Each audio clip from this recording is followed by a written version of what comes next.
शुरुआत में हम वेडनेसडे नाम की एक लड़की को देखते हैं जिसका आज स्कूल में पहला दिन था। इसकी हरकतों और पसंद नापसंद की वजह से ये कोई आम लड़की नहीं लगती थी। स्कूल में आकर जब वो अपने लॉकर को खोलती है तो वहाँ उसे उसका भाई बंधा हुआ मिलता है। वो जैसे ही अपने भाई को पकड़कर खोलने लगती है तो फौरन उसे कुछ ख्याल आने लगते हैं, जिसमें वो उन लड़कों को देखती है जिन्होंने उसके भाई को यहाँ बंद किया। वो यहाँ से उन लड़कों के पास जाती है उन्हें सबक सिखाने के लिए, जो पूल में तैरने की प्रैक्टिस कर रही थी। वहाँ वो पूल में बहुत सारी मछलियों को छोड़ देती है जो काटती है। अब सारे बच्चे तो पूल से बाहर आ जाते हैं मगर एक बच्चा नहीं आ पाता और एक मछली उसकी टांग पर काट ले। उसकी हरकत के बाद स्कूल वाले उसे निकाल देते हैं। उसने पहली बार ऐसे नहीं किया था, बल्कि अब से पहले भी वो बहुत सारे स्कूल से निकाली जा चुकी थी। तो इसीलिए उसके माँ बाप उसे एक एकेडमी में ले जा रहे थे, क्योंकि वहाँ वेडनेसडे जैसे बच्चे ही पढ़ते थे, मतलब कि जिनकी हरकतें सबसे हटके होती थी। और वो वहाँ जाना तो नहीं चाहती थी मगर मजबूरन उसे जाना ही पड़ता है। एकेडमी के पास वाले जंगल का सीन देखते हैं जहाँ एक शिकारी शिकार करने आया था। वो जंगल के काफी अंदर जाकर एक जगह पर बैठकर चाय पीने लगता है, मगर तभी कोई चीज अचानक से आकर उस पर हमला कर देती है और बड़ी बेरहमी से उसे मार देती है। वेडनेसडे और उसके माँ बाप एकेडमी पहुंचकर वहाँ के प्रिंसिपल के पास जाते हैं। ये प्रिंसिपल भी वेडनेसडे की तरह ही आउटकास्ट होती है। आउटकास्ट में जलपरी, वेयरवुल्व्स, वैम्पायर्स, चुड़ैल और ऐसे लोग शामिल थे जिनमें जादुई ताकतें पाई जाती है। और इस तरह के ही सारे बच्चे इस एकेडमी में पढ़ते हैं। वेडनेसडे के साथ जिसने कमरे में रहना था, यानी उसकी रूममेट, उसने कमरे को काफी रंगीन बनाया हुआ था। इसीलिए सब कुछ वेडनेसडे को पसंद नहीं आता, क्योंकि उसे तो बस काला रंग ही पसंद था। यहाँ का सारा माहौल देखकर वो मुंह बना लेती है। तब उसकी रूममेट उससे पूछती है, तुम ठीक हो ना, क्या हुआ तुम्हें? जिस पर उसके डैड जवाब देते हैं, मेरी बेटी बड़ी अजीब है, काफी बोर है और बस इसे तुम जिंदा लाश समझो। अपने डैड की ये बातें सुनकर वेडनेसडे उन्हें घूरने लगती है। अब उसकी रूममेट उसे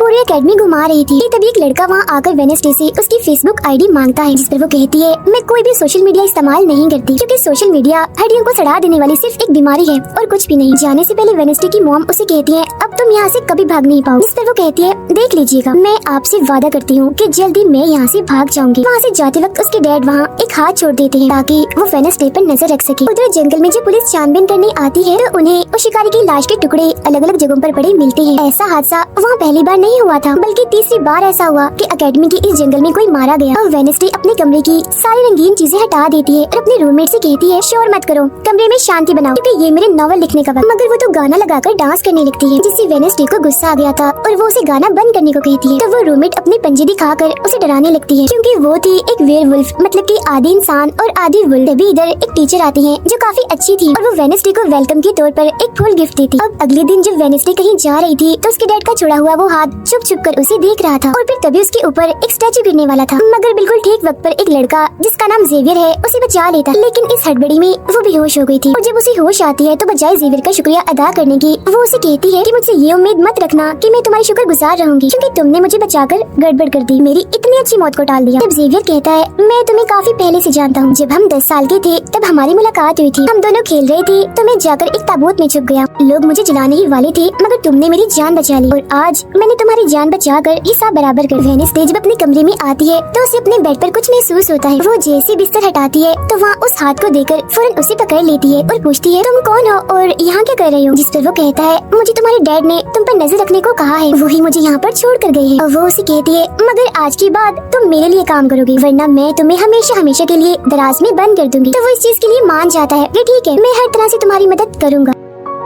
अगले दिन प्रिंसिपल वेडनेसडे को एक दिमाग के डॉक्टर के पास ले जाती है, क्योंकि उन्हें भी ऐसा महसूस हुआ था कि वेडनेसडे का दिमागी तवाज़ुन कुछ ठीक नहीं है। मगर वो वहाँ कोई बहाना बनाकर हाथ की मदद से खिड़की खोलती है और वहाँ से भाग जाती। भागते हुए वो एक आदमी से टकरा जाती है, जिससे फौरन उसे ख्याल आता है, जिसमें वो देखती है कि इस आदमी का अभी एक्सीडेंट होने वाला है, जिसमें वो मर गया है बड़ी बेरहमी से। मगर वो इस बारे में उस आदमी को कुछ नहीं बताती, क्योंकि उसे खून खराबा बहुत पसंद। वो एक होटल में जाती है जहाँ उसकी मुलाकात एक वेटर से होती है। वो काफी परेशान दिख रहा था क्योंकि उसकी कॉफी मशीन खराब हो गई। वेडनेसडे उसे कहती है, मैं तुम्हारी कॉफी मशीन ठीक कर सकती, लेकिन इसके बदले तुम्हें मुझे स्टेशन पर छोड़ना होगा, जिसके लिए वो मान भी जाता है और वेडनेसडे उसकी मशीन ठीक कर देती है। जिस पर वो कहता है, बस थोड़ा सा इंतजार करो, मेरी शिफ्ट खत्म होने वाली है, फिर हम चलते हैं। और वेडनेसडे जब वहाँ बैठी इंतजार कर रही थी कि तभी कोई शरारती लड़की आकर उसे परेशान करने लगती है, जिससे उसे गुस्सा आ गया था और वो उन लड़कों को अकेले ही काफी मारती है और अच्छा सबक सिखाती है। अब इतनी ही देर में उस वेटर के डैड, जो एक पुलिस ऑफिसर थे, वहाँ आ जाते हैं। तोड़फोड़ देखकर जब वो अपने बेटे से इस बारे में पूछते हैं तो वो कहता है, कुछ नहीं, बस वो लड़के कस्टमर्स को परेशान कर रहे थे, तो इसने उन्हें अच्छा सबक सिखा दिया। तभी यहाँ अकेडमी की प्रिंसिपल भी आ जाती है, उनसे सॉरी बोलकर वेडनेसडे को यहाँ से ले जाती है। रास्ते में वो उस पर काफी गुस्सा करती है कि आखिर तुमने कैसे अकेडमी से भागने की कोशिश की। तभी उन्हें रास्ते में एक एक्सीडेंट हुआ नजर आता है, जो उसी आदमी का था जिससे वेडनेसडे टकराई थी, जो देख प्रिंसिपल घबरा जाती है। कहती है मेरी दुआ है ड्राइवर को कुछ ना हुआ हो। जिस पर वेडनेसडे कहती है वो तो मर गया है और उसकी गर्दन भी टूट गई है। फिर अकेडमी में आने के बाद वेडनेसडे गिटार बजाने लगती है। वो काफी अच्छा बजा रही थी, जिसकी धुन प्रिंसिपल के साथ साथ काफी बच्चों को भी पसंद आती है। रूममेट जब कमरे में आती है तो उसकी नजर हाथ पर पड़ती है, जिस बारे में वो वेडनेसडे से पूछती है कि ये क्या चीज है। जिस पर वो जवाब देती है कि ये हमारी एडम फैमिली का एक मेंबर है। अब हम एक अनजान लड़के को देखते हैं जो लाइब्रेरी में जाकर एक किताब से एक सफा फाड़ लेता है, जिस पर एक तस्वीर बनी हुई। उधर हाथ वेटर के घर पहुंच जाता है, जिसे देख वो काफी डर गया था और उसे मारने लगता है। फिर हाथ उसे बैठने का इशारा करके उसे वेडनेसडे का नंबर देता है और उसे फोन करने का कहता है। फिर जब वेटर उसे कॉल करता है तो वो कहती है कि हमारी अकेडमी में एक त्योहार मनाया जाने वाला है, जहाँ सभी बच्चे आएंगे। मैं वहाँ से भागने वाली हूँ और अगर तुम मुझे स्टेशन तक पहुँचा दोगे तो मैं तुम्हें काफी अच्छा इनाम दूंगी। जिस पर वो वेटर मान भी जाता है। जब वो त्योहार में जाती है तो देखती है कि प्रिंसिपल की नजर मुझ पर ही है, इसीलिए वो एक आदमी को पैसे देकर प्रिंसिपल का ध्यान भटकाने का कहती है। अब वेटर वहाँ आकर वेडनेसडे के जाने से पहले उसे उसके डैड का एक पुलिस रिकॉर्ड तोहफे में देता है, जो उसने अपने डैड की फाइल्स में से चुराया था, क्योंकि उसके डैड एक पुलिस ऑफिसर जो थे। अब उस रिकॉर्ड को लेकर जैसे वो यहाँ से जाने लगती है तो तभी वो उस लड़के से टकरा जाती है जिसने बुक में से तस्वीर को फाड़ा था। टकराते ही वेडनेसडे को उस लड़के की मौत के ख्याल आने लगते हैं कि वो थोड़ी देर में मरने वाला है, जो बहुत ही भयानक थी। वो लड़का जंगल की तरफ जाने लगता है तो वेडनेसडे भी उसके पीछे जाती है और कहती है रुक जाओ, जंगल में मत जाओ, तुम्हारी जान को खतरा है, तुम मर जाओगे। मगर तभी वो उसे अपने जादू से उड़ाकर पेड़ पर लगा देता है और कहता है खतरा मुझे नहीं तुम्हें है, बल्कि तुम खुद ही खतरा हो और मैं सब लोगों को तुमसे बचा रहा हूँ। उस दिन स्टैचू को मैंने ही तुम्हारे ऊपर गिराया था। जिसके बाद वो उसे एक तस्वीर दिखाता है और कहता है इस तस्वीर में तुम ही हो, जिसे मेरी मॉम ने 25 साल पहले बनाया था। और ये उस वक्त की बात है जब वो इस अकेडमी में पढ़ती थी। मरने से पहले उन्होंने कहा था कि इस लड़की इन्हें तुम्हें मुझे रोकना होगा, नहीं तो तुम इस अकेडमी के साथ साथ पूरी दुनिया को ही तबाह कर दोगी। वो बस वेडनेसडे को मारने ही वाला था कि तभी एक बड़ा सा मॉन्स्टर आकर उस पर हमला कर देता है और बड़ी ही बेरहमी से उसे मार देता है। इसके बाद हम वेडनेसडे को उसके कमरे में देखते हैं, क्योंकि उसने यहाँ से भागने के इरादे को खत्म कर दिया था, क्योंकि अब उसके दिमाग में बहुत सारे सवाल थे, जैसे कि मैं इस दुनिया के लिए खतरा कैसे हूँ, एक मॉन्स्टर ने आखिर मेरी जान क्यों बचाई, और साथ ही उसके डैड के खिलाफ पुलिस रिपोर्ट जिसने उसके डैड के ऊपर एक कत्ल का इल्जाम था।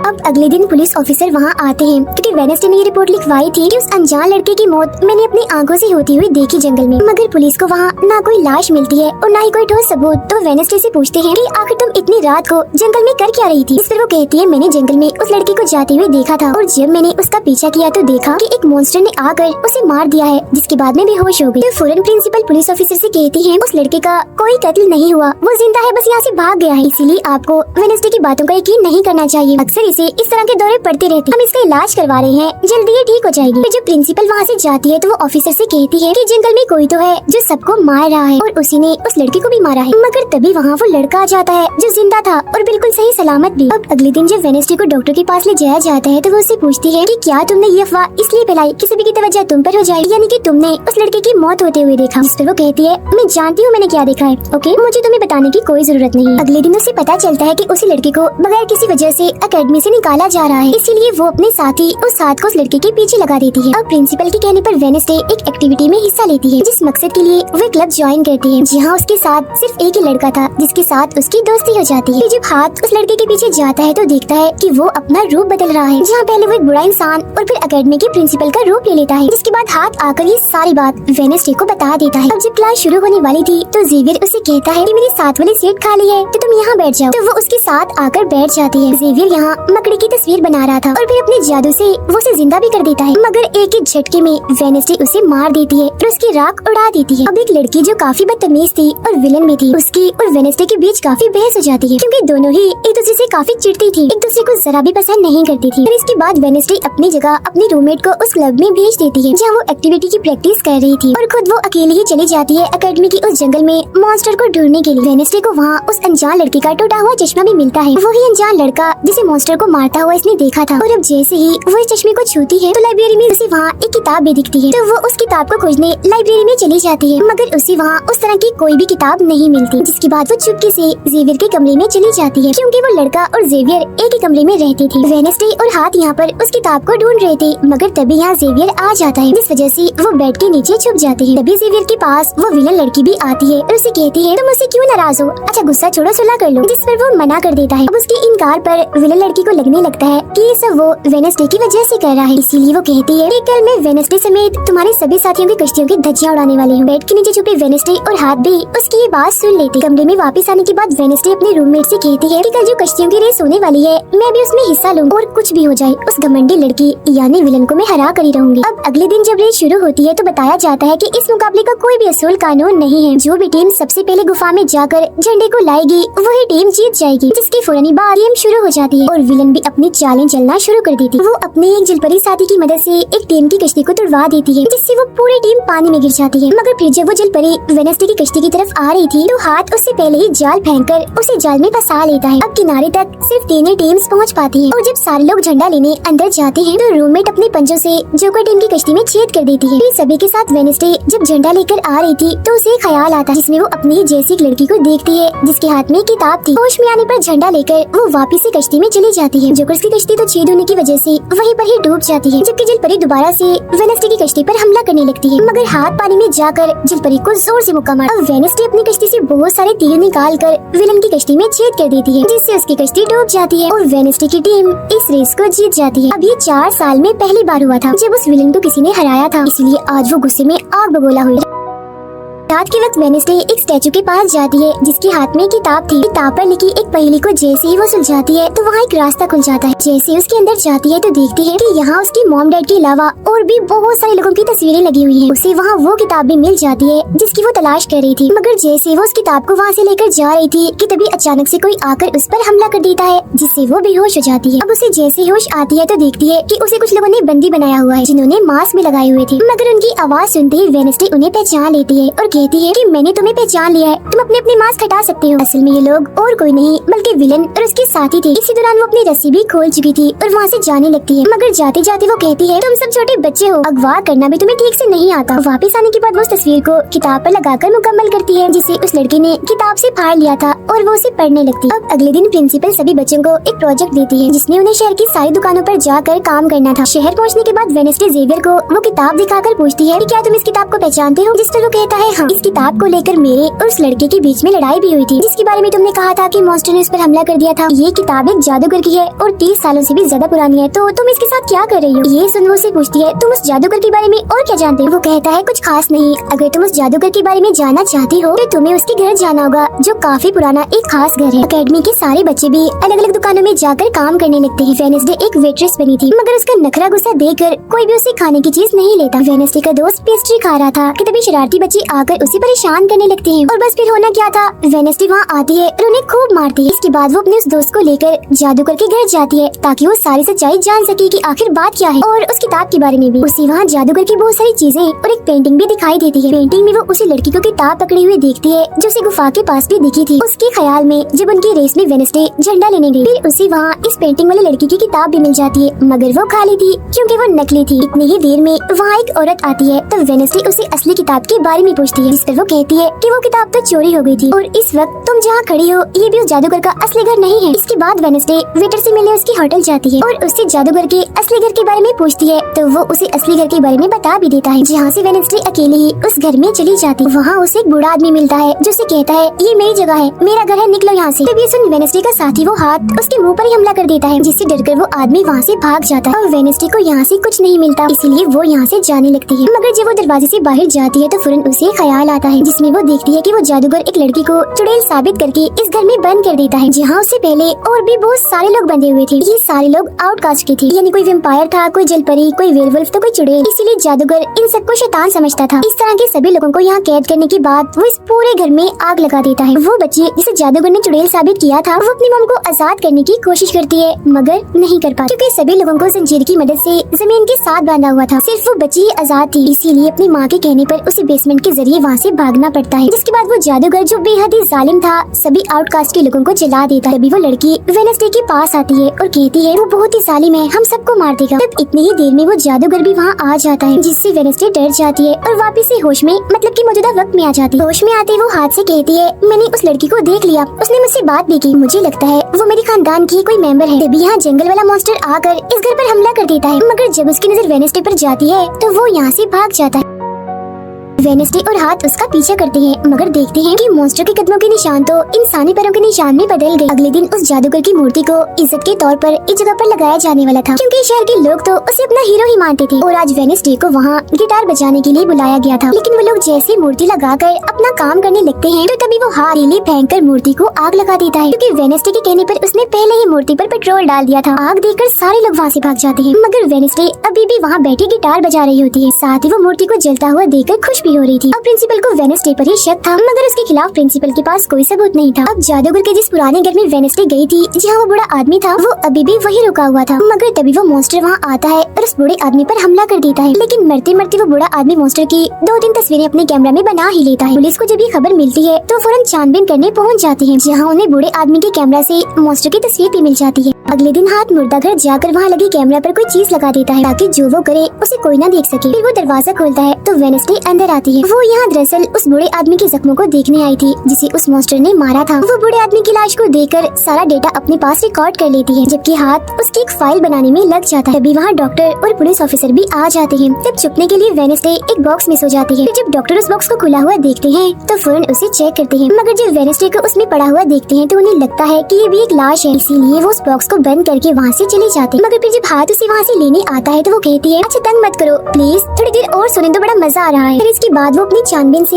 ये पता लगवा लेती है कि वो मॉन्स्टर असल में जिस्म के हिस्सों को इकट्ठा कर रहा है। फिर अगले दिन जब वो अकेडमी जाती है तो उसे जेवियर की गर्दन पर किसी के पंजों के निशान दिखते हैं। अब हम जेवियर को एक केबिन से बाहर आता हुआ देखते हैं, और क्योंकि वेडनेसडे को उसके जख्मों पर पहले से ही शक था तो वो भी उसका पीछा करते करते वहाँ आ गई थी। उसे वहाँ पर बहुत सारी मॉन्स्टर की ड्राइंग्स और तस्वीरें दिखती हैं। एक तो तस्वीर को लेकर जैसे वो वहाँ से जाने लगती है तो तभी जेवियर उसे देख लेता है और जाने से रोक देता है, मगर वेडनेसडे उसका ध्यान भटकाने के लिए उसे बस एक ही बात कह देती है कि क्या तुम आज रात होने वाली डांस पार्टी में मेरे साथ चलोगे। जिसके बाद वो जेवियर की बनाई मॉन्स्टर की ड्राइंग्स ले जाकर पुलिस ऑफिसर को दे देती है, जिस पर वो कहते हैं इसे हम किसी को भी नहीं पकड़ सकते, कोई ठोस सबूत लेकर आओ। अब वेडनेसडे अपनी सारी रिसर्च को अपने दोस्त के सामने रख देती है ताकि वो उसकी मदद कर सके। उनमें से एक ड्राइंग को देखकर उसका दोस्त कहता है कि मैं इस जगह के बारे में जानता हूँ। जिसके बाद वो वेडनेसडे को उस जगह पर ले जाता है, जो एक गुफा थी, जिसके अंदर जाकर उन्हें बहुत सारी हड्डियाँ और एक हथकड़ी भी मिलती है। थोड़ा छानबीन करने पर उसे वहाँ एक नोकदार बड़ा सा नाखून भी मिलता है, जिसे वो अपने पास रख लेती है। जिसके बाद वो जेवियर के पेंटिंग वाले केबिन में जाती है और डस्टबिन से एक कपड़ा जिस पर खून लगा हुआ था उसे निकाल कर अपने पास रख लेती है। जैसे वो वहाँ से जाने लगती है तो तभी वहाँ जेवियर आ जाता है और उसे पूछता है, तुम यहाँ मेरे केबिन में क्या कर रही हो। उसकी बात डालकर वो उसे पूछती है, ये जो चोट तुम्हारी गर्दन पर है ये तुम्हें कैसी लगी। तब वो बताता है कि पिछले कुछ दिनों से ये मॉन्स्टर मेरे सपनों में आ रहा है, इसीलिए मैं इसकी ड्राइंग्स बनाता हूँ। मगर एक दिन मैंने अपने जादू पर से कंट्रोल खो दिया और ड्राइंग के अंदर से मॉन्स्टर की पंजे ने निकलकर मुझे नोच लिया। लेकिन अब क्योंकि वेडनेसडे उस पर शक कर रही थी, इसीलिए वो उस पर काफी गुस्सा करता है और फौरन उसे यहाँ से जाने का कहता है। अब वेडनेसडे वो खून लगा कपड़ा और नाखून जाकर पुलिस ऑफिसर को दे देती है और कहती है, ये लो ठोस सबूत और बेशक डीएनए टेस्ट करवा लो। मेरे ख्याल से इतना सबूत काफी होगा, है ना। वो अपने दोस्त के पास जाती है और कहती है कि डांस पार्टी में जाने के लिए हमारे साथ कोई नहीं है, तो हम ऐसा करते हैं, डांस पार्टी में नहीं जाते बल्कि गुफा में जाकर मॉन्स्टर को ढूंढते। जिसके बाद रात को वेडनेसडे अपने दोस्त के साथ जंगल में जाने की तैयारी कर रही थी, मगर तभी उसके दरवाजे पर वेटर तैयार होकर आता है, क्योंकि हाथ में उसे वेडनेसडे की तरफ से डांस पार्टी में चलने की दावत भेजी थी। अब क्योंकि वेटर काफी खुश था तो वेडनेसडे उसका दिल तोड़ना नहीं चाहती थी, इसीलिए वो अपनी गुफा में जाने वाले प्लान को खत्म करके वेटर के साथ पार्टी में जाने का फैसला करती है। जब वेडनेसडे वहाँ से जाने लगती है तो उसका दोस्त वहाँ आता है तो वो उसे कहती है, आई एम सॉरी, मैं पार्टी में जा रही हूँ, हम ऐसा करते हैं कल गुफा में जाएंगे। लेकिन उसका दोस्त बगैर बताए अकेला ही उस गुफा में चला जाता है। उधर पार्टी में सारे लोग आकर काफी एंजॉय कर रहे थे। सब लोग अपने अपने साथी को लेकर पार्टी में आए हुए थे, जहाँ जेवियर अपने साथ उस विलन लड़की को लाया था। लेकिन जब वेडनेसडे वेटर के साथ वहाँ आती है तो उन दोनों को साथ देकर जेवियर जलने लगता है। जब सब लोग डांस कर रहे थे तो वेडनेसडे की डांस करने की स्टाइल से सारे लोग काफी हैरान रह जाते हैं, क्योंकि वो काफी अजीब तरह से ही डांस कर रही थी। उधर जंगल में वेडनेसडे का दोस्त भी पहुँच गया था और छुपकर मॉन्स्टर के आने का इंतजार कर रहा था, मगर तभी वहाँ कोई आता है और उस गुफा में धमाका करके भाग जाता है। जेवियर लगातार उन दोनों को देखकर जल रहा था, इसीलिए वो विलन लड़की से कहता है कि तुम अपना लॉकेट उतारो और अपने जेल परी से मेरे लिए मदद मांगो ताकि मैं वेडनेसडे को भूल जाऊं। जो सुन विलन लड़की भड़क जाती है और उसे कहती है कि तुम तो पहले ये कहते फिर रहे थे कि मैंने अपने जेल परी से तुम्हें अपने काबू में किया है और अब तुम्हें किसी को बुलाने के लिए मेरी ही मदद चाहिए। तभी बाहर शरारती लड़कों का ग्रुप टैंकर लेकर आता है और डांसिंग क्लब के पंप में वो बड़ा सा पाइप लगा देते हैं और फिर तभी अचानक उस पार्टी में खून की बारिश होने लगती है, क्योंकि जो टैंकर वो शरारती लड़के लाए थे जिसका पाइप उन्होंने लगाया था उसमें दरअसल खून था। ये देख सारे लोग घबरा जाते हैं और पार्टी से भागने लगते हैं, मगर वेडनेसडे वहीं खड़ी रहती है क्योंकि उसे तो अब और मजा आ रहा था, क्योंकि वो बारिश खून की नहीं बल्कि कलर की थी जिसमें वो काफी एंजॉय कर रही थी। तभी वेडनेसडे को ख्याल आता है जिसमें वो देखती है कि उसका दोस्त अकेला ही जंगल में चला गया है जहाँ वो मुसीबत में है, उसकी जान खतरे में है, इसीलिए वो जंगल की तरफ उसे बचाने के लिए भाग जाती है। उसके दोस्त के पीछे दरअसल वो मॉन्स्टर पड़ गया था जिससे बचकर वो भाग रहा था। वो मॉन्स्टर एक बार उस पर हमला करता ही है कि तभी वेडनेसडे उसे ढूंढते हुए वहाँ आ जाती है। तब मॉन्स्टर उसे देखकर वहाँ से भाग जाता है। वो अपने दोस्त को बेहोश पड़ा हुआ देखकर काफी घबरा जाती है। इतनी ही देर में उसकी टीचर भी उसका पीछा करते करते वहाँ आ गई थी, जिसके बाद उसके दोस्त को हॉस्पिटल ले जाया जाता है और वेडनेसडे खुद वापस अपनी एकेडमी में आ जाती है जहाँ वो अपने डैड पर लगे इल्जाम को सुलझाने की कोशिश कर रही थी कि आखिर सच क्या। एकेडमी में सारे माँ बाप अपने बच्चों से मिलने आते हैं क्योंकि आज मीटिंग थी। प्रिंसिपल सबको बताती है कि वेडनेसडे के दोस्त की हालत में सुधार हो रहा है, कुछ दिन के बाद ठीक होकर वो वापस आ जाएगा। मगर दूर खड़ी वेडनेसडे अपने रूममेट को बताती है कि ये झूठ है, वो तो कोमा में है बेचारा। तभी यहाँ दोनों के माँ बाप आ जाते हैं और ये उनसे मिलने चली जाती है। वेडनेसडे अपने मॉम डैड को बताती है कि जब से आपने मुझे यहाँ छोड़ा है मेरे ऊपर बहुत सारे हमले हुए हैं। अब इन सभी को अपनी अपनी फैमिली से मिलता हुआ दूर खड़ी जेवियर और विलन लड़की देख रहे हैं क्योंकि उनकी मॉम डैड आज भी नहीं आई। अब विलन लड़की सुधर गई होती है, साथ ही उसके जेवियर के साथ दोस्ती भी हो गई थी, तो अब से हम उसे जेवियर की दोस्त कहें। तब इतनी ही देर में उसकी मॉम भी इधर आ जाती है जिसे देखकर वो काफी हैरान थी। वेडनेसडे के माँ बाप प्रिंसिपल से मिलते हैं तो वो कहती है कि वेडनेसडे काफी अजीब तरह से सबसे पेश आती है, इसे डॉक्टर के पास ले जाए इलाज करवाने के लिए। अब इससे पहले वहाँ उसके माँ बाप कुछ कहते फौरन वो बोल पड़ती है कि रुकिए जरा, डैड मैं आपसे कुछ पूछना चाहती हूँ। ये देखिए एक लड़का जिसका नाम गैरेट है, इसके कत्ल का इल्जाम आपके सर पर क्यों है और ये कौन था? तो वेडनेसडे की मॉम उसे कुछ भी बताने से इनकार कर देती है। तो वो अपनी मॉम को ये कहकर यहाँ से चली जाती है कि मत बताइए, बाकी सबूत मैं खुद ढूंढ लूँ। वो सीधा जाती है हॉस्पिटल अपने दोस्त से मिलने जहाँ उसका ख्याल वेडनेसडे का साथी हाथ रख रहा था। अब पता चलता है कि डॉक्टर ने अपनी जान ले ली है और ये डॉक्टर वही था जिसकी मुर्दा खाने से वेडनेसडे बूढ़े आदमी की लाश को देखने आई। मरने से पहले डॉक्टर ने एक खत भी छोड़ा था जिसमें लिखा हुआ था कि मैं गैरेट के केस पर शर्मिंदा हूँ क्योंकि मैंने उसकी झूठी रिपोर्ट बनाई थी। अब जब सारे लोग खाना खा रहे थे तो तभी वहाँ पुलिस ऑफिसर आकर वेडनेसडे के डैड को पकड़ लेता है और कहता है कि गैरेट की मौत के इल्जाम में तुम्हें गिरफ्तार किया जा रहा है। जेल में वेडनेसडे अपने डैड से मिलने जाती है, पूछती है कि बताएं गैरेट से आपका क्या वास्ता है। तो वो बताते हैं कि गैरेट तुम्हारी मॉम से बहुत प्यार करता था, फिर एक दिन जब तुम्हारी मॉम और मैं साथ थे तो गैरेट ने आकर मुझ पर हमला कर दिया। मैंने अपना काफी बचाव किया जिस दौरान गलती से उसकी मौत हो गई। ये सुन वेडनेसडे को उनकी बात थोड़ी झूठी लगती है। फिर वो पुलिस ऑफिसर के पास जाती है, कहती है मेरे डैड ने गैरेट को नहीं मारा और ये उनके खिलाफ साजिश की जा रही है। जिस पर वो कहता है दुनिया तुम्हारे हिसाब से नहीं चलती, हमारे पास सबूत आ गए हैं तुम्हारे डैड के खिलाफ। वो कहती है मैं नहीं मानती और मेरा ख्याल है कि जिसने मेरे दोस्त को मारने की कोशिश की उसने ही गैरेट को मारा होगा। पार्क में रूममेट अपनी मॉम के साथ बैठी थी जहाँ उसकी मॉम चाहती है कि वो पूरी तरह एक वेयरवुल्फ बन जाए और वो उसे एक डॉक्टर के पास जाने का कहती है, मगर रूममेट ऐसा नहीं चाहती इसलिए वो यहाँ से चली जाती है। अब वेडनेसडे अपनी मॉम के पास जाती है ताकि वो सारी सच्चाई जान सके। उसकी मॉम खुफिया लाइब्रेरी में थी। वो अपनी मॉम से कहती है कि आपने मुझे इस एकेडमी में इसलिए भेजा ना ताकि मैं हमेशा आपकी परछाई बन के रहूं। जिस पर उसकी मॉम कहती है कि ये सिर्फ एकेडमी ही नहीं बल्कि पहले यहाँ एक ग्रुप हुआ करता था जिसकी बुनियाद तुम्हारे डैड की फैमिली की एक औरत ने रखी थी जिसका नाम गुडी था। वो कहती है मैं ये जानना चाहती हूँ कि डैड ने तो गैरेट को नहीं मारा तो फिर किसने मारा है? तब उसकी मॉम सच्चाई बताती है कि जब मैं वहाँ गई तो मैंने देखा कि तुम्हारे डैड और गैरेट आपस में लड़ रहे थे। मैंने उन्हें रोकने की कोशिश की मगर गैरेट तुम्हारे डैड को काफी बुरी तरह से मार रहा था। मैंने फौरन तलवार उठा ली और फिर जैसे गैरेट मेरे पास आने लगा तो तलवार उसके आर पार हो गई और वो मारा गया, मगर तुम्हारे डैड ने मेरी जान बचाने के लिए तलवार मुझसे ले ली ताकि सारा इल्जाम उन पर आ जाए। वेडनेसडे कहती है मगर मुझे पता चला था कि जब गैरेट मरा तो उसके मुँह से झाग निकल रही थी। ऐसा तो सिर्फ तब होता है जब किसी ने जहर लिया हो। अब सच पता करने का सिर्फ एक ही रास्ता है, गैरेट की कब्र को खोदना। जिसके बाद वो अपनी मॉम के साथ मिलकर गैरेट की कब्र को खोद देती है और वहाँ से उसकी एक उंगली ले लेती है, मगर तभी इधर पुलिस आकर उन दोनों माँ बेटी को गिरफ्तार कर लेती है। जेल में वेडनेसडे गैरेट की उंगली अपने मॉम डैड को दिखाती है, कहती है कि उसकी मौत जहर से हुई थी, मगर जैसे उसके हाथ इस उंगली पर लगते हैं उसे फौरन एक ख्याल आता है जिसमें वो देखती है कि गैरेट के डैड ने उसे जहर दिया था ताकि वो इस पूरे एकेडमी के लोगों को मार डाले। मगर जब उसकी लड़ाई वेडनेसडे के डैड से हुई तो जहर की बोतल टूट गई जिससे सारा जहर गैरेट के अंदर चला गया, जिसका मतलब साफ था कि उसने वेडनेसडे के डैड को ही नहीं बल्कि पूरी एकेडमी को ही खत्म करने आया था। जेल से रिहा होने के बाद वेडनेसडे और उसकी मॉम मेयर के पास जाती है, कहती है आपने गैरेट की मौत के सच को छुपाया, उसकी मौत जहर से हुई थी न कि तलवार से, और ये बात साबित भी हो गई है। जो सुन मेयर सब कुछ सच बता देता है जिसके बाद वेडनेसडे के डैड को भी रिहा कर दिया जाता है। अब वेडनेसडे अपनी मॉम को बताती है कि मुझे बहुत ख्याल आते हैं, जिस पर उसकी मॉम कहती है कि ये खासियत हमारे खानदान में है, ख्याल सबको आते हैं, अगर ख्याल हमारे कंट्रोल में ना रहे तो ये हमें पागल बना सकते हैं, इसीलिए हमारे खानदान खानदान के पुराने लोग आकर हमें आसान रास्ता बताते हैं और ट्रेनिंग देते हैं। तो वेडनेसडे फौरन बोलती है, जैसे गुडी एडम्स जिसके बारे में आपने बताया था कि वो मेरे डैड के खानदान की है। इस पर उसकी मॉम कहती है कि मुझे नहीं पता, बहरहाल तुम होशियार रहना, क्योंकि गुडी एडम्स बदला चाहती थी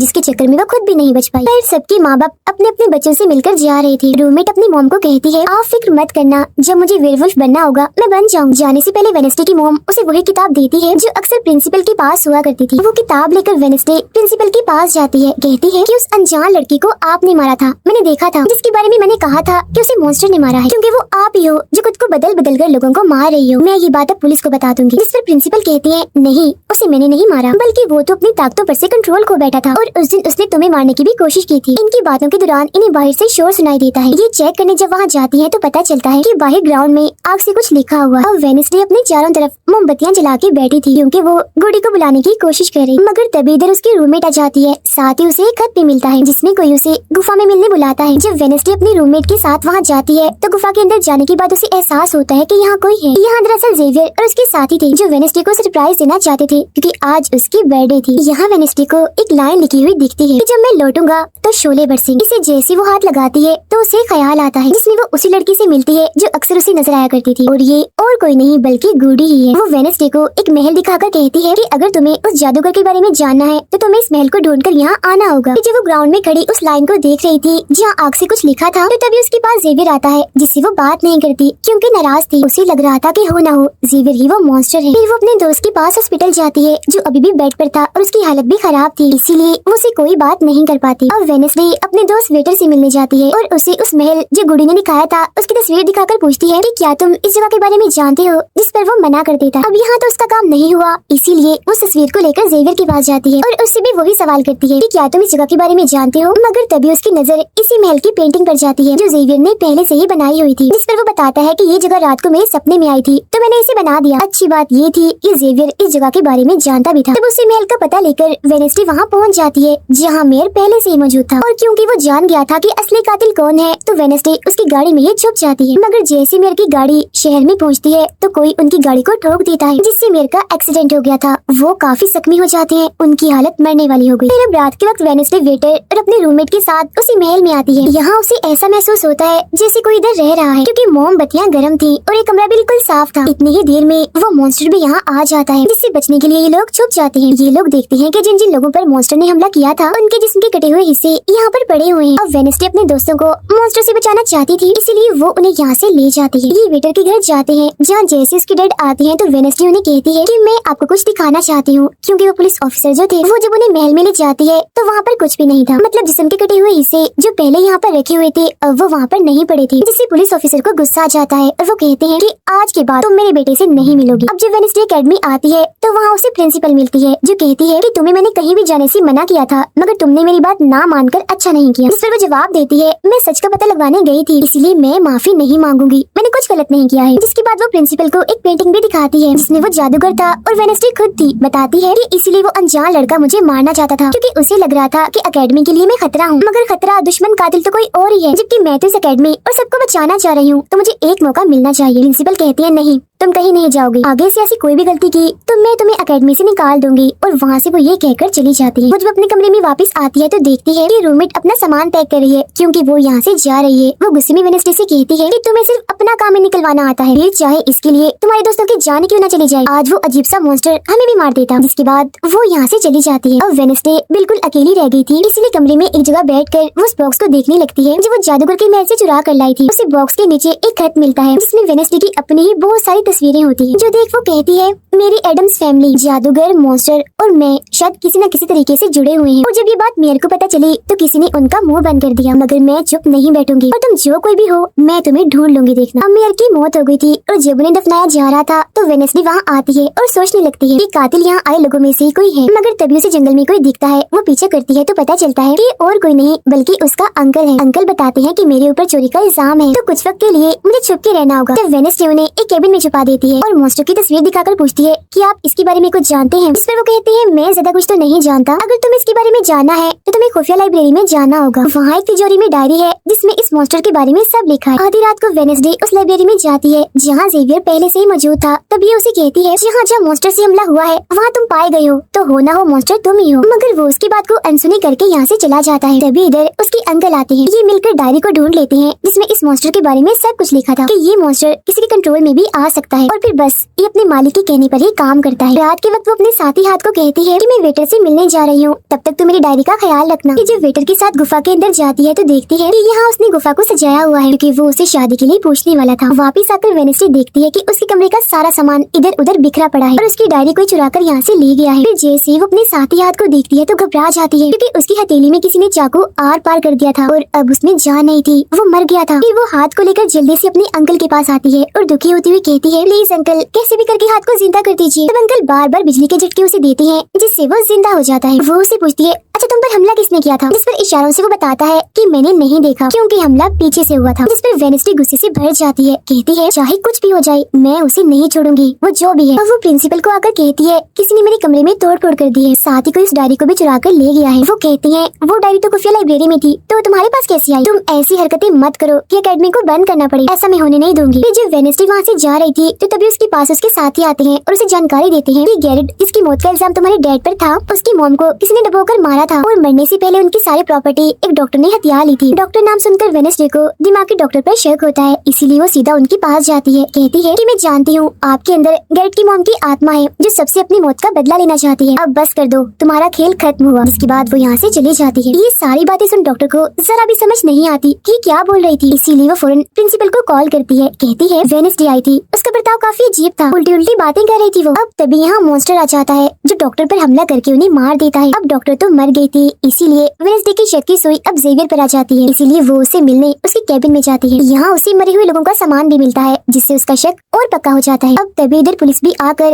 जेवियर को पकड़ लेती है क्योंकि पुलिस को यहाँ पर वेडनेसडे ने ही बुलाया था। अब जब वेडनेसडे कमरे में आती है तो उसकी रूममेट वापस आ गई थी। कहती है तुम्हारा और मेरा कोई ताल्लुक है, मैं तुम्हारे साथ रहना चाहती हूँ, मैंने तुम्हें और हाथ को बहुत याद किया। फिर इसके बाद वेडनेसडे वेटर के पास जाती है जहाँ उसे फिर से कुछ ख्याल आने लगते हैं जिनमें वो देखती है कि मॉन्स्टर और कोई नहीं बल्कि वेटर ही है जिसे वो पसंद करती है। मगर फिलहाल वो उसे कुछ नहीं कहती, उसे एक जगह पर लाती है और फिर कहती है कि जेवियर को तो फंसाया जा रहा है जबकि असली मॉन्स्टर तो तुम ही हो। मगर वो इसके लिए बार बार मना करता है। तभी यहाँ वेडनेसडे के सारे दोस्त भी आ जाते हैं और वेटर को पकड़कर कुर्सी से बांध देते हैं। अब वेडनेसडे उस पर जुल्म करना चाहती है मगर उसके दोस्त ऐसा करना नहीं चाहते, इसीलिए वो यहाँ से चले जाते हैं। फिर जैसे ही वो वेटर को मारने के लिए आगे बढ़ती है तभी वेटर के डैड पुलिस ऑफिसर यहाँ आ जाते हैं और वेडनेसडे को गिरफ्तार कर लेते हैं। हालांकि वो उन्हें कहती भी है कि असली कातिल आपका बेटा है, वही मॉन्स्टर है ये, मगर वो उसकी एक नहीं सुनते। फिर जब वो यहाँ से जा रही थी तो वेटर उसके पास आता है, कहता है कैसा लगा हारना, अभी तो और भी बहुत कुछ होना बाकी है बच्चों। जिसके बाद प्रिंसिपल भी वेडनेसडे को कह देती है कि तुमने सारी हदें पार कर दी, इसीलिए तुम्हें अकेडमी से निकाला जा रहा है। लेकिन अभी भी वो बार बार एक ही बात कह रही थी कि वेटर ही असली मॉन्स्टर है, मगर फिर भी वो उसकी एक नहीं सुनती और जाने का कहती है। तब आखिरी बार वेडनेसडे जेवियर से मिलने जाती है जो जेल में बंद था और उससे नाराज भी था क्योंकि वेडनेसडे ने ही उसे पुलिस के हवाले किया था। हालांकि वो उसे बताती भी है कि मॉन्स्टर वेटर है और उसने मेरे जरिए तुम्हें फंसाया है। वो उसकी एक नहीं सुनता, कह देता है इस सारी मुसीबत की जड़ तुम हो, अगर तुम ये अकेडमी छोड़ के चली जाओगी तो कुछ भी गलत नहीं होगा। ये बात सुनने के बाद वो एक सेकंड भी नहीं रुकती और यहाँ से चली जाती है। वो अपने कमरे में आकर अपना सारा सामान पैक करती है, जिसके बाद वो सभी से आखिरी मुलाकात करती है। सबसे आखिर में वो अपने दोस्त से मिलने हॉस्पिटल में जाती है। कहती है मैं तो जा रही हूँ, तुम अपना ख्याल रखना और हाँ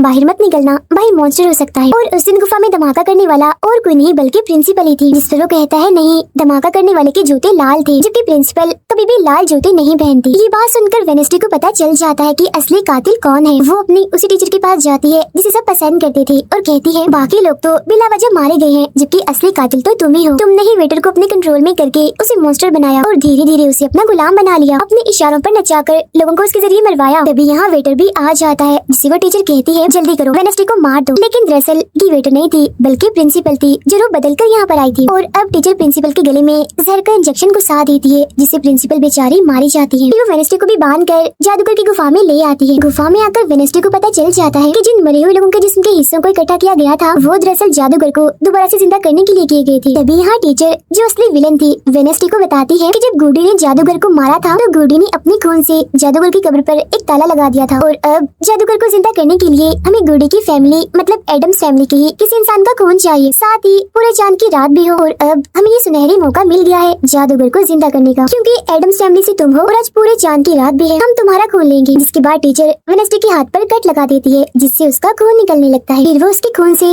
जादूगर की कब्र का ताला खोल देती है और फिर अगले ही पल जादूगर भी जिंदा होकर अपनी कब्र से बाहर आ जाता है। बाहर आते ही वो वेनेस्डे को चाकू मार देता है जिससे वो जख्मी हो जाती है। इसके बाद वो अकेडमी को खत्म करने के लिए चला जाता है। अब तभी यहाँ गुडी एडम्स आती है और वेनेस्डे को बिल्कुल ठीक कर देती है, मतलब कि उसके जख्म, और कहती है मैंने तुम्हें ठीक तो कर दिया है मगर अब की बाद मैं तुम्हें नजर नहीं आऊंगी। जंगल के रास्ते से जब वेनेस्डे जा रही थी तो तभी उसके सामने वेटर आ जाता है। उसे टीचर कंट्रोल कर रही थी इसीलिए वो मॉन्स्टर बनकर उस पर हमला कर देता है। वो बस उसे मारने ही वाला था कि तभी यहाँ एक वेयरवुल्फ आ जाती है जो और कोई नहीं बल्कि रूममेट थी जो आज पहली बार वेयरवुल्फ बनी थी, वो भी सिर्फ वेनेस्डे को बचाने के लिए। यहाँ वेयरवुल्फ और मॉन्स्टर के बीच काफी खतरनाक लड़ाई होती है जिसमें वेयरवुल्फ मॉन्स्टर पर भारी पड़ रही थी और उसे काफी मारती है, अच्छा मजा चखाती है। इसके बाद वेनेस्डे जादूगर से लड़ने उसे रोकने के लिए अकेडमी में आ जाती है जहाँ वेनेस्डे को बचाने के लिए जेवियर पहुँच जाता है। अब जैसे जादूगर जेवियर को मारने वाला था तो तभी सामने वेनेस्डे आ गई थी और वो बेचारी खुद जख्मी हो जाती है, मगर फिर भी वो जेवियर को कहती है कि तुम यहाँ से जाओ और बाकी अकेडमी वालों को बाहर निकालो क्योंकि ये हम जैसे आउटकास्ट के लोगों को नहीं छोड़ेगा। जिसके बाद वो फिर से खड़ी हो जाती है, उसके हाथ में तलवार भी थी जिसकी मदद से वो जादूगर से लड़ती है, मगर जादूगर काफी ताकतवर था इसीलिए वो उसके सामने नहीं टिक पाती। वो बस उसे मारने ही वाला था कि तभी इधर जेवियर की दोस्त आकर जादूगर का ध्यान भटका देती है, जिस दौरान मौका देकर वेनेस्डे उठती है और तलवार के एक टुकड़े को जादूगर के दिल के आर पार कर देती है, क्योंकि ऐसा उसे गुडी एडम्स ने करने को कहा था। जहाँ जादूगर एक बार फिर से मर जाता है और उसका जिस्म जलने लगता है और राख बनकर उड़ जाता है। जादूगर के मरते ही यहाँ वो टीचर आ जाती है जिसके हाथ में गन थी जिसे वो वेनेस्डे पर तान देती है क्योंकि वो उसे मारना चाहती है, मगर तभी यहाँ वेनेस्डे का दोस्त भी आ गया था जिसके पास बहुत सारी मधुमक्खियाँ थी। वो उन सभी मधुमक्खियों को